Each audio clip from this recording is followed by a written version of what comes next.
नमस्कार मेरे प्यारे बच्चों।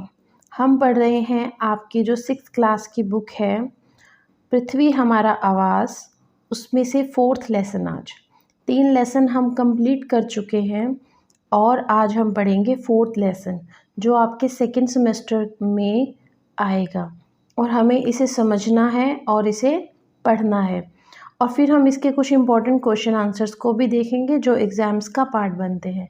और जब हमारी ये बुक कंप्लीट हो जाएगी तो जो सीटेट के कैंडिडेट्स हैं हम इसमें से कुछ नोट्स बनाएंगे और उनकी रिवीजन करेंगे। तो चलिए स्टार्ट करते हैं पढ़ना। आप पिछले अध्याय में ग्लोब के महत्व के बारे में पढ़ चुके हैं। ग्लोब में अध्ययन की कुछ सीमाएं होती हैं। जब हम पूरी पृथ्वी का अध्ययन करना चाहते हैं तब हमारे लिए काफ़ी उपयोगी साबित होता है ग्लोब।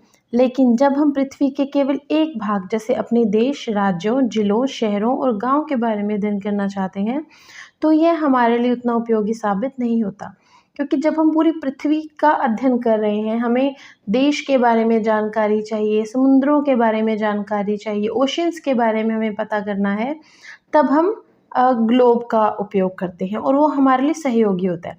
परंतु अगर हमें हमारे देश, हमारे राज्य, हमारे ज़िले या शहरों के बारे में जानना है तो वो ग्लोब पर हमें नहीं मिलते, वो हमें मिलते हैं मानचित्र पर।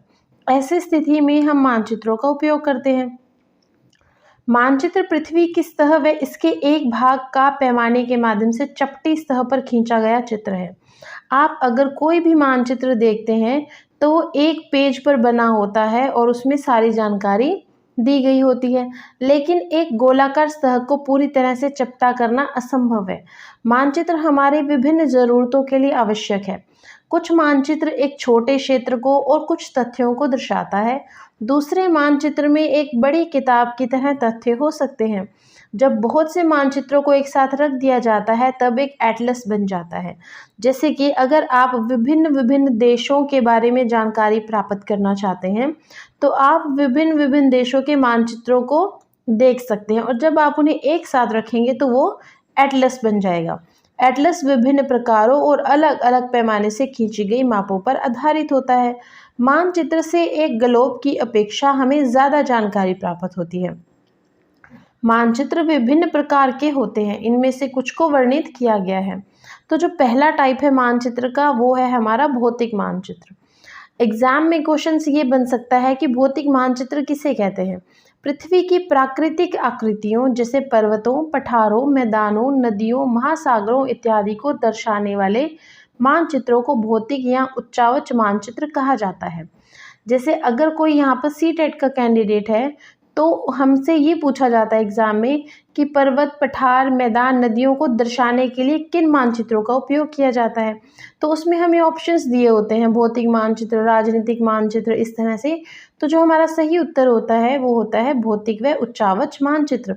और अगर कोई 6th क्लास का कैंडिडेट है तो प्रश्न ऐसे बन सकता है कि भौतिक या उच्चावच मानचित्र किसे कहा जाता है। तो आप लिखेंगे कि पृथ्वी की जो प्राकृतिक आकृतियाँ हैं जैसे पठार, पर्वत, मैदान, नदियाँ, महासागर आदि को दर्शाने वाले मानचित्रों को भौतिक या उच्चावच मानचित्र कहते हैं। दूसरा हमारे पास है राजनीतिक मानचित्र। राज्यों, नगरों, शहरों और गांव व विश्व के विभिन्न देशों व राज्यों तथा उनकी सीमाओं को दर्शाने वाले मानचित्र को राजनीतिक मानचित्र कहा जाता है। अगला हमारे पास है थीमेटिक मानचित्र। ये प्रश्न आप सीटेट के एग्जाम्स में बहुत बार पाएंगे। कुछ मानचित्र विशेष जानकारियां प्रदान करते हैं, जैसे सड़क के मानचित्र, वर्षा मानचित्र, वन व उद्योग आदि के वितरण दर्शाने वाले मानचित्र इत्यादि। इस प्रकार के मानचित्र को थीमेटिक मानचित्र कहा जाता है। इन मानचित्रों में दी गई सूचना के आधार पर उनका उचित नामकरण किया जाता है। मानचित्र के 3 घटक हैं, दूरी, दिशा और प्रतीक। तो मानचित्र के 3 घटक कौन से हैं? दूरी, दिशा व प्रतीक। नेक्स्ट हम पढ़ेंगे दूरी के बारे में। मानचित्र पर एक आरेखन होता है जो कि पूरे विश्व या उसके एक भाग को छोटा कर कागज के एक पन्ने पर दर्शाता है। या यह कह सकते हैं कि मानचित्र छोटे पैमाने पर खींचे जाते हैं, लेकिन इसे इतनी सावधानी से छोटा किया जाता है कि स्थानों के बीच की जो दूरी है वो वास्तविक रहे। यह तभी संभव हो जाता है जब कागज़ पर एक छोटी दूरी स्थल की बड़ी दूरी को व्यक्त करती हो। इसीलिए इस उद्देश्य के लिए एक पैमाना चुना जाता है। पैमाना क्या है? पैमाना स्थल पर वास्तविक दूरी और मानचित्र पर दिखाई गई दूरी के बीच का अनुपात होता है। उदाहरण के लिए आपके विद्यालय और आपके घर के बीच की जो दूरी है वो 10 किलोमीटर है, जिसे मानचित्र पर 2 सेंटीमीटर की दूरी से व्यक्त किया गया है। इसका अभिप्राय यह होगा कि मानचित्र का 1 सेंटीमीटर स्थल के 5 किलोमीटर को दर्शाएगा। तभी जब भी आप देखेंगे तो मानचित्र के नीचे लिखा जाता है कि 1 centimetre is equal to 5 kilometre, कि यहाँ पर जो 1 सेंटीमीटर दिखाया गया है वो 5 किलोमीटर है। क्योंकि अगर हमें एक राज्य का मानचित्र बनाना है तो आप उसको एक कागज़, एक छोटे पेज पर नहीं बना सकते, परंतु अगर हम उसकी दूरी को इस तरह से दर्शाते हैं कि 1 सेंटीमीटर 5 किलोमीटर के बराबर या 10 किलोमीटर के बराबर है, पैमाने का प्रयोग करके, तो आप उस मानचित्र को बहुत अच्छे से बना सकते हैं। आपके रेखा चित्र का पैमाना होगा 1 kilometre is equal to 5 centimetre. इस प्रकार पैमाना किसी भी मानचित्र के लिए बहुत महत्वपूर्ण होता है। अगर आपको पैमाने की जानकारी है तो आप मानचित्र पर दिए गए किसी भी 2 स्थानों के बीच की दूरी का पता लगा सकते हैं। जब बड़े क्षेत्रफल वाले भागों जैसे महाद्वीपों या देशों को कागज़ पर दिखाना होता है, तब हम छोटे पैमाने का उपयोग करते हैं। उदाहरण के लिए 5 सेंटीमीटर इज इक्वल स्थल के 500 किलोमीटर को दर्शाता है। जैसे कि आप देश दिखाना चाहते हैं, महाद्वीप दिखाना चाहते हैं, तो उनकी जो दूरी होती है बहुत लंबी होती है। तो हम क्या करेंगे उसमें कि जो 5 सेंटीमीटर का एरिया है उसको हम 500 किलोमीटर में दर्शा सकते हैं, कि हमारा मतलब ये हो जाएगा कि अगर जो वास्तविक दूरी है वो 500 किलोमीटर है तो हम पैमाने पर उसे 5 सेंटीमीटर के रूप में दिखाएंगे।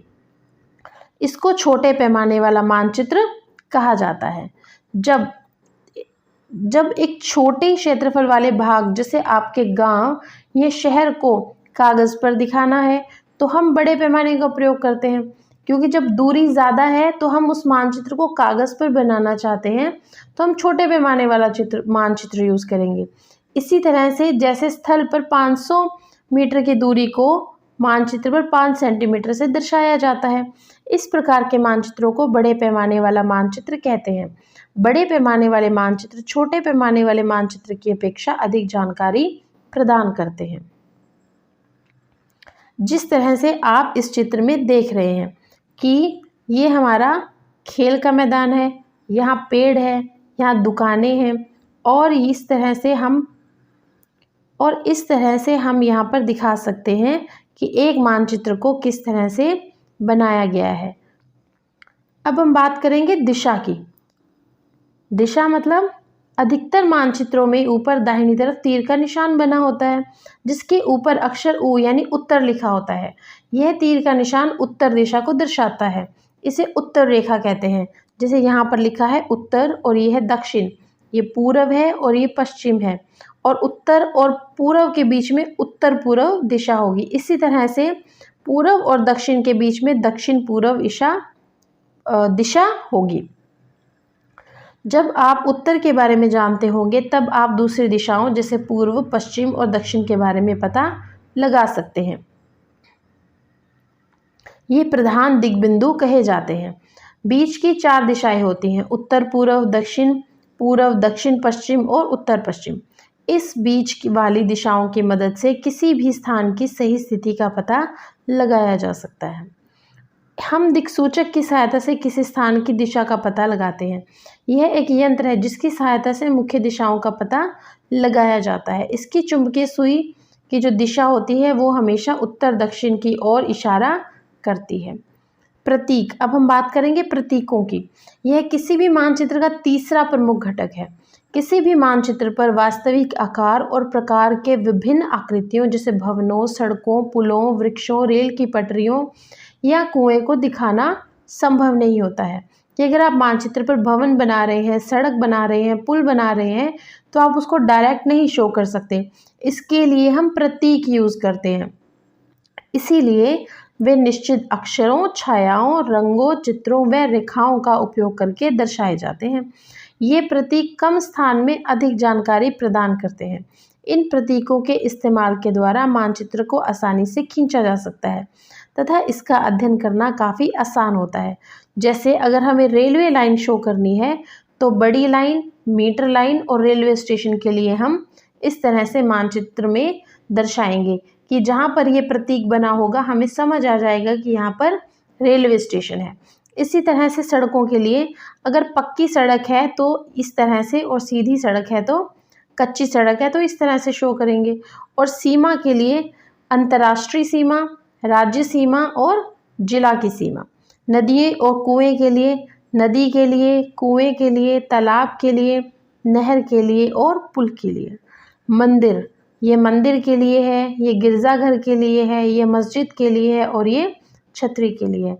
अगर आपको मानचित्र में पोस्ट ऑफिस, पोस्ट व टेलीग्राम ऑफिस, पुलिस स्टेशन दिखाना है तो आप इस तरह से बना सकते हैं और विभिन्न विभिन्न चीज़ें हम उसमें दिखा सकते हैं के द्वारा मानचित्र से जानकारी प्राप्त कर सकते हैं। यानी कि विभिन्न प्रतीकों के द्वारा हम मानचित्र से जानकारी प्राप्त कर सकते हैं। मानचित्रों की एक विश्वव्यापी भाषा होती है जिसे सभी आसानी से समझ सकते हैं। इन प्रतीकों के उपयोग के संबंध में अंतर्राष्ट्रीय सहमति है। ये रूढ़ चिन्ह कहलाते हैं, रूढ़ प्रतीक कहलाते हैं। ये रूढ़ प्रतीक